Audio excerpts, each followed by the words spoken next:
30 ans, c'est notre chiffre du jour. On célébrera demain les 30 ans de la mort de Louis de Funès. L'occasion de nous replonger dans la filmographie comique de cet acteur, célèbre pour ses grimaces et son visage expressif. Et s'il est une ville marquée par le passage de Louis de Funès, c'est bien Saint-Tropez. Nils Brunelli et Olivier Levasseur.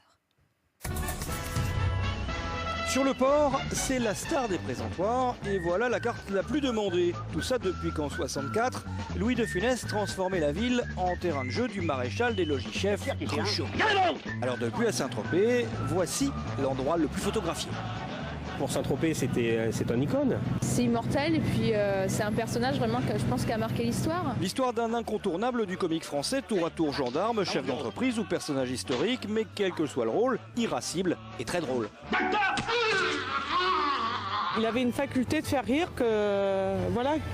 qui était propre à lui, avec ses mimiques, avec son gestuel. Il a une tête un peu rigolote et il fait souvent des blagues. Quand on le voit apparaître à l'écran, on regarde plus que lui. 40 ans de carrière et au cinéma des records de spectateurs. Combien ? 170 millions, dont 17 rien que pour La Grande Vadrouille. Alors, ne perdons pas de temps à bavarder. Allez, en avant, alors. Des films multi-rediffusés qui font que l'acteur traverse les générations. Il faudrait peut-être une deuxième. Il s'exprimait évidemment par les répliques, mais il s'exprimait aussi beaucoup par ses gestes. Et c'est cet ensemble de palettes-là, avec un comique très visuel, qui, je pense, inspire encore aujourd'hui.